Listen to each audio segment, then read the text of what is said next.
Shalom semuanya.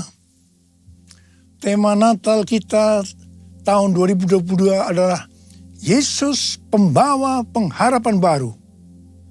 Ayat emasnya dari Kolose 1 ayat 27 yang berkata, kepada mereka Allah mau memberitahukan betapa kaya dan mulianya rahasia itu di antara bangsa-bangsa lain, yaitu Kristus ada di tengah-tengah kamu. Kristus yang adalah pengharapan akan kemuliaan. Haleluya. Sesuai dengan Lukas 2 ayat 8 sampai 12. Ketika gembala-gembala yang tinggal di padang menjaga kawanan ternak mereka di malam hari, tiba-tiba berdiri seorang malaikat Tuhan dekat mereka. Dan kemuliaan Tuhan bersinar meliputi mereka. Dan mereka sangat ketakutan. Lalu kata malaikat itu kepada mereka, jangan takut, sebab sesungguhnya aku memberitakan kepadamu kesukaan besar untuk seluruh bangsa. Hari ini telah lahir bagimu juru selamat, yaitu Kristus Tuhan di kota Daud. Dan inilah tandanya bagimu, kamu akan menjumpai seorang bayi dibungkus dengan lampin dan terbaring di atas palungan. Kelahiran Yesus Kristus sebagai juru selamat yang berarti lahirnya sang pembawa pengharapan baru bagi dunia akan memberikan kesukaan besar bagi seluruh bangsa. Alkitab berkata, semua orang telah berbuat dosa. Semua orang telah berbuat dosa dan telah kehilangan kemuliaan Allah. Upah dosa ialah maut, mati, tempatnya di neraka. Neraka adalah tempat yang sangat mengerikan. Jangan sampai masuk neraka. Yesus Kristus lahir ke dalam dunia ini sebagai juru selamat yang bisa diartikan pembawa pengharapan baru untuk menyelamatkan manusia dari hukuman kekal selama-lamanya di neraka. Kelahiran Yesus Kristus disambut dengan nyanyian pujian oleh malaikat-malaikat dan sejumlah bala tentara surgawi yang memuji Allah, katanya, kemuliaan bagi Allah di tempat yang maha tinggi dan damai sejahtera di bumi di antara manusia yang berkenan kepadanya. Kemuliaan bagi Allah di tempat yang maha tinggi, damai sejahtera di bumi di antara semua umat manusia yang berkenan padanya. Kemuliaan bagi Allah di tempat yang maha tinggi, damai sejahtera di bumi di antara semua umat manusia yang berkenan padanya. Di antara semua umat manusia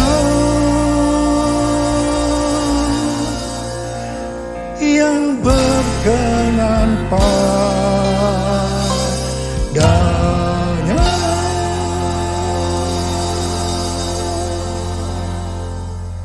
Tema Natal yang Tuhan berikan ini, yaitu Yesus pembawa pengharapan baru, sangat tepat untuk mempersiapkan kita memasuki tahun 2023. Di mana pandemi COVID masih belum berakhir. Perang Rusia-Ukraina yang masih berkelanjutan. Informasi tentang inflasi dan resesi ekonomi tahun 2023 diberitakan di semua platform media sosial. Sesuai dengan apa yang disampaikan oleh Pastor D, seorang hamba Tuhan dari Perth, Australia. Di mana Tuhan pada tahun 2023 akan kembali menggoncangkan bangsa-bangsa di dunia. Kita melihat Twitter, Facebook, disusul dengan Disney, Amazon, mulai mengadakan PHK secara besar-besaran. Rusia dan Inggris dinyatakan resesi. Di tengah situasi yang seperti ini, Tuhan berbicara, Yesus pembawa pengharapan baru ada di tengah-tengah kamu. Dialah pengharapan akan kemuliaan. Dalam Kolose 1 ayat 27 ini, kata pengharapan dalam bahasa aslinya memiliki arti mengharapkan dan yakin sesuatu yang baik akan terjadi. Itu artinya Yesus yang ada di tengah-tengah kita membuat kita memiliki keyakinan dan iman yang teguh dalam menghadapi segala situasi dan kondisi apapun. Haleluya! Sebagai pembawa pengharapan baru, Yesus tidak berada jauh dari kita. Ia Allah yang maha hadir, yang mustahil difahami oleh otak manusia yang hanya segede bakpao. Namun menyatakan dirinya sebagai Immanuel, yang artinya Tuhan beserta kita. Tuhan bersama kita. Pertama-tama melalui kelahirannya sebagai manusia, yang kita peringati sebagai peristiwa Natal. Kemudian melalui Roh Kudus yang diberikannya, tinggal berdiam di dalam hidup kita. Ini semua dapat diartikan bahwa Yesus ada di dalam kita. Itulah sebabnya kita selalu punya pengharapan. Haleluya! Keberadaan Yesus sebagai pembawa pengharapan baru di tengah-tengah kita. Inilah yang dikatakan oleh Rasul Paulus kepada jemaat Kolose sebagai pengharapan akan kemuliaan. Kemuliaan ini menunjukkan pada hari kebangkitan, ketika orang kudus akan menerima tubuh baru mereka yang dimuliakan, atau yang dikenal dengan pemuliaan atau glorification. Kita mengenal ada 3 tahap proses keselamatan. Tahap yang pertama, pembenaran atau justification. Kita dibenarkan bukan karena perbuatan baik kita, tetapi karena kasih karunia Tuhan yang kita responi dengan iman. Pada tahap ini, setelah kita bertobat dan menerima Tuhan Yesus sebagai juru selamat, kita akan mengalami kelahiran baru. Kelahiran baru adalah proses awal perjalanan rohani kita bersama Tuhan Yesus. Tahap yang kedua dari proses keselamatan adalah pengudusan atau sanctification. Dalam proses ini, kita dikuduskan secara terus-menerus melalui Roh Kudus dan firman Allah. Dalam proses ini, kita bisa saja jatuh atau mengalami kegagalan. Tetapi yang penting, kita jangan berhenti. Tetapi harus bangkit dan terus maju. Pertobatan adalah kunci untuk kita bisa terus maju. Goal dari proses pengudusan ini adalah menjadikan kita menjadi serupa dengan gambarnya.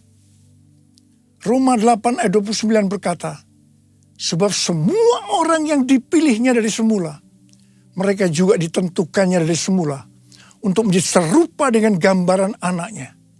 Supaya ia, anaknya itu, menjadi yang sulung di antara banyak saudara.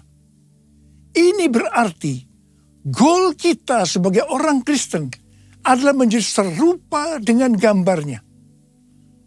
Untuk menjadi serupa dengan gambarnya, sesuai dengan 1 Yohanes 2 ayat 6 yang berkata, barang siapa mengatakan bahwa ia ada di dalam dia, ia wajib hidup sama seperti Kristus telah hidup.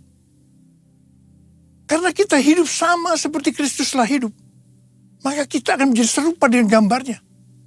Menjadi serupa dengan gambarnya artinya menjadi murid Tuhan Yesus. Tahap ketiga dari proses keselamatan, mereka yang menjadi serupa dengan gambarnya. Pada saat Tuhan Yesus datang di awan-awan untuk menjemput gerejanya, tubuh mereka akan menerima tubuh baru yang dimuliakan atau dikenal dengan pemuliaan atau glorification. Dan setelah itu kita akan diangkat bersama-sama untuk bertemu dengan Yesus Kristus di awan-awan. Dan kita akan masuk surga. Dan selanjutnya akan bersama-sama dengan Tuhan Yesus selama-lamanya. Haleluya! Alkitab Penuntun Hidup Berkelimpahan memberikan catatan.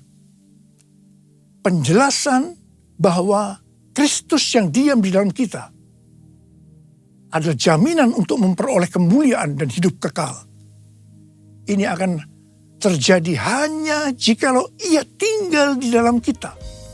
Dan kita terus-menerus berhubungan erat dengan Dia. Kita hidup intim dengan Dia. Betapa besar kasih-Mu Allahku, sehingga Kau berikan Yesus padaku, supaya aku tidak binasa, melainkan beroleh hidup yang kekal. Ku sembah Kau, ku sembah Kau, Engkau yang layak untuk ku sembah. Ku sembah Kau, ku sembah Kau, Engkau yang layak untuk ku sembah. Engkau yang layak, Engkau yang layak, Engkau yang layak untuk ku sembah. Perjumpaan kita dengan Yesus, pembawa pengharapan baru, akan mengubah jalan hidup kita secara radikal. Hal ini dikatakan seperti yang terdapat dalam 1 Petrus 1 ayat 3-5. Terpujilah Allah dan Bapa Tuhan kita Yesus Kristus, yang karena rahmat-Nya yang besar telah melahirkan kita kembali oleh kebangkitan Yesus Kristus dari antara orang mati kepada suatu hidup yang penuh pengharapan, untuk menerima suatu bagian yang tidak dapat binasa, yang tidak dapat cemar, dan yang tidak dapat layu, yang tersimpan di sorga bagi kamu. Yaitu kamu yang dipelihara dalam kekuatan Allah karena imanmu, sementara kamu menantikan keselamatan yang telah tersedia dinyatakan pada zaman akhir. Haleluya. Tema Natal Sinode Gereja Betel Indonesia adalah Yesus datang untuk mengubah jalan hidupku. Dalam Alkitab kita melihat bagaimana perjumpaan pribadi dengan Yesus membuat jalan hidup Paulus berubah. Pada waktu Paulus dalam perjalanan menuju Damsyik, dengan semangat yang menyala-nyala untuk mengancam dan membunuh murid-murid Tuhan, untuk menangkapi mereka dan membawanya ke Yerusalem, di sana justru jalan hidupnya berubah secara radikal. Paulus mengalami perjumpaan secara pribadi dengan Tuhan Yesus.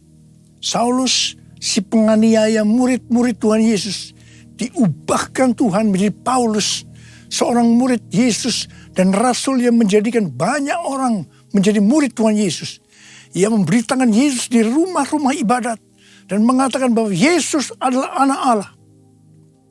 Perjumpaan kita secara pribadi dengan Yesus, pembawa pengharapan baru, juga harus mengubahkan kita menjadi murid Tuhan Yesus.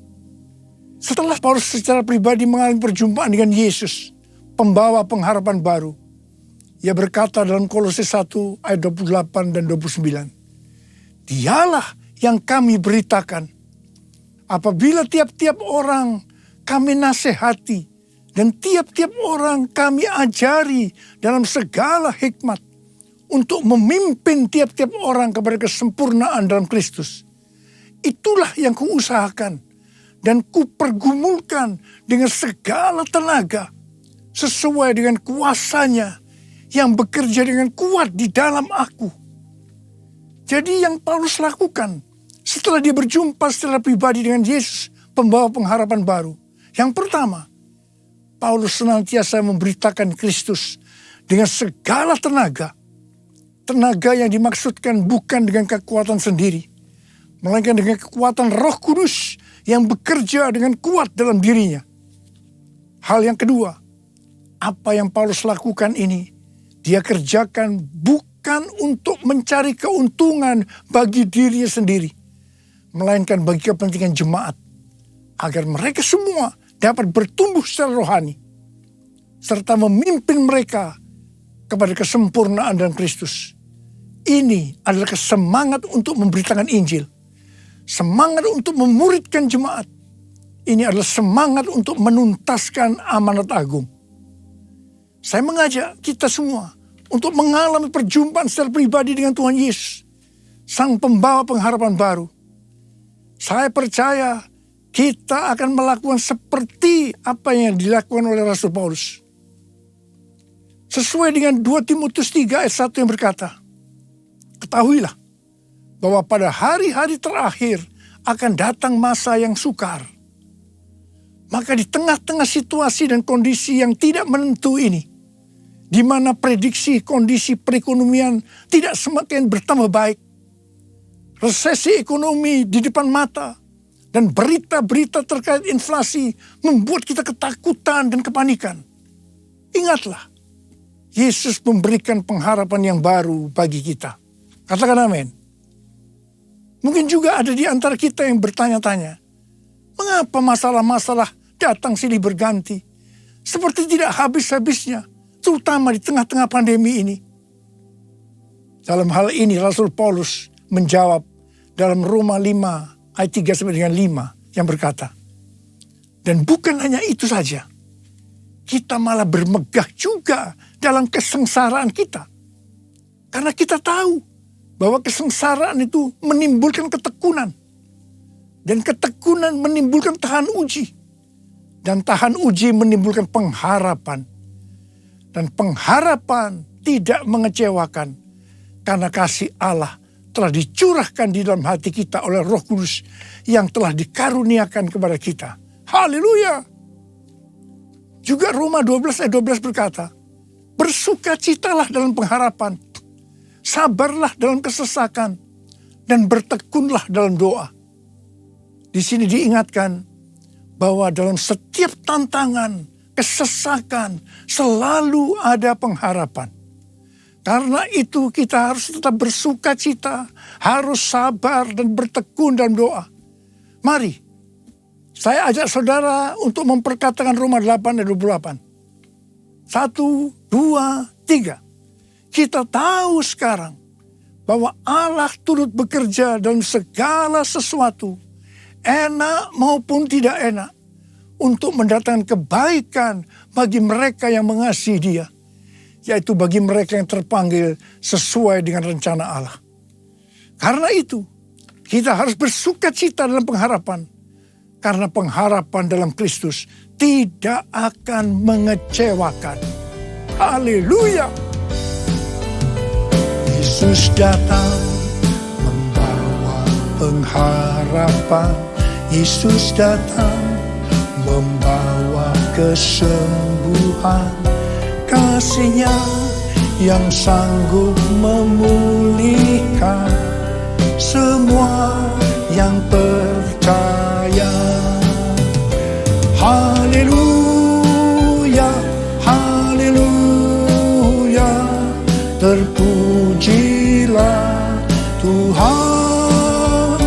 Haleluya, haleluya, haleluya, amin. Haleluya, amin. Haleluya, amin. Tuhan Yesus dalam Markus 4 ayat 29 mengingatkan kita bahwa musim menuai sudah tiba.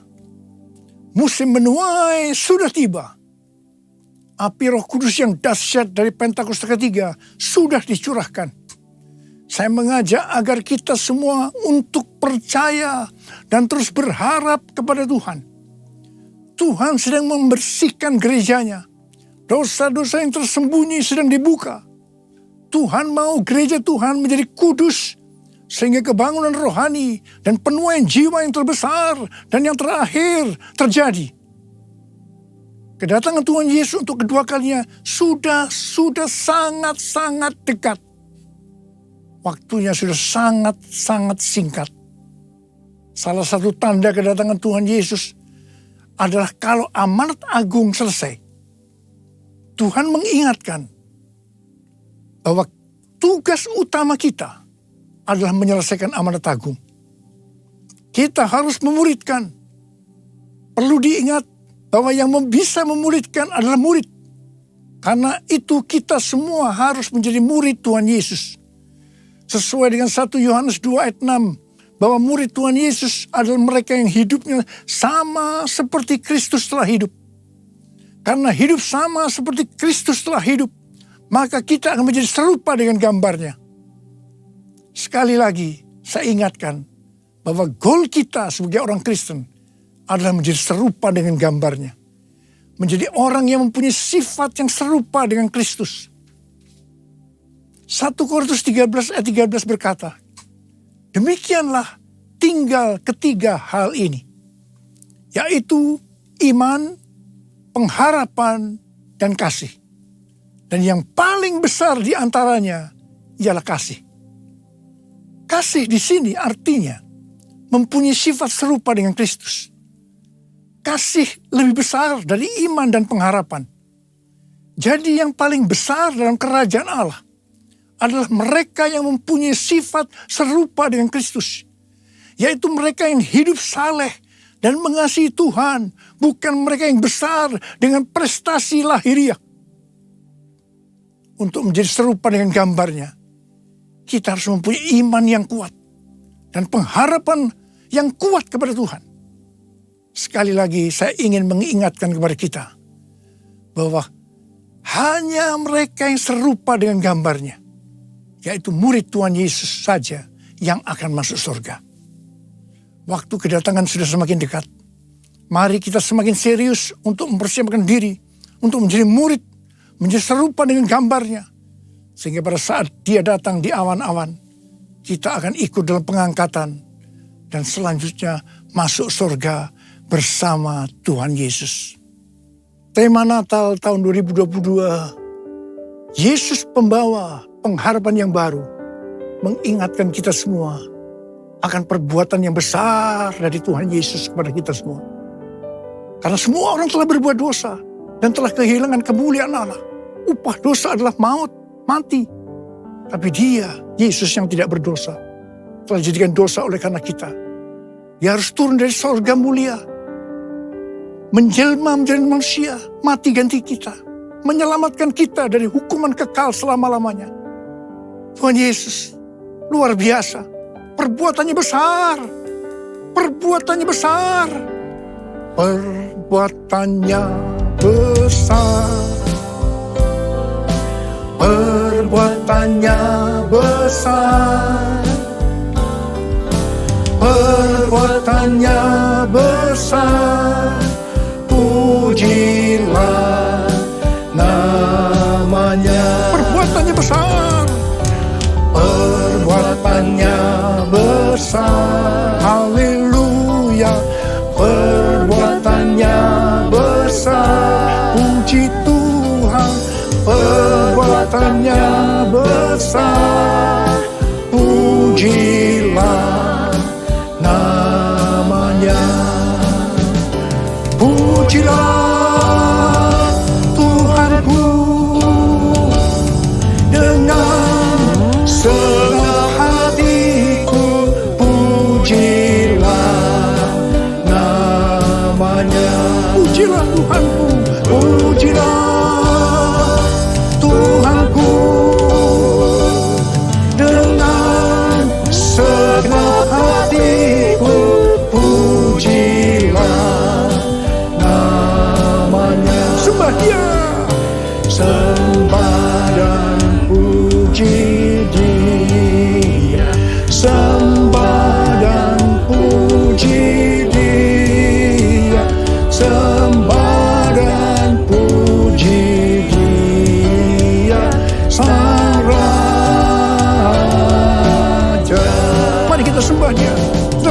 saat ini.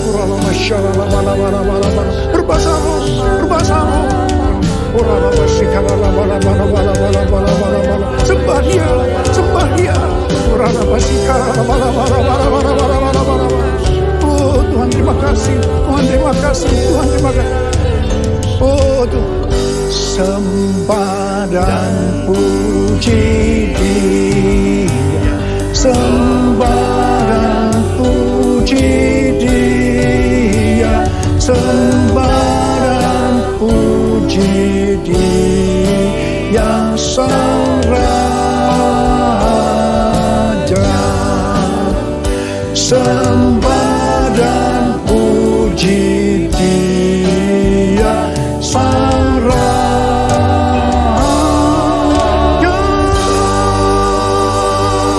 Berikan tepuk tangan buat Tuhan, berikan tepuk tangan buat Tuhan. Papa terima kasih, Papa terima kasih. Berkati semua anak-anak-Mu, urapi mereka Tuhan. Akan memasuki tahun 2023, pengurapan Tuhan turun atasmu. Terima pengurapan Tuhan, terima. Sembuh dalam nama Yesus, sembuh dalam nama Yesus. Dipulihkan dalam nama Yesus, pulihkan. Terima kasih. Bapa Engkau baik, Tuhan Yesus baik, Tuhan Yesus Engkau baik. Terima kasih.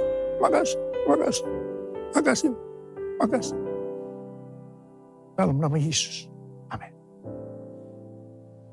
Saudara, sekali lagi saya akan mengucapkan kepada saudara semua, selamat Hari Natal 2022. Tuhan Yesus memberkati kita semua berlimpah. Amin. Mari angkat tangan saudara, terima berkat Tuhan. Kasih karunia berlimpah-limpah daripada Allah Bapa dalam Anak yang tunggal Yesus Kristus. Persekutuan yang manis dengan Roh Kudus menyertai saudara sekalian mulai hari ini sampai Tuhan Yesus datang menjemput kita di awan-awan dan bahkan sampai selama-lamanya. Yang percaya bersama-sama katakan amin.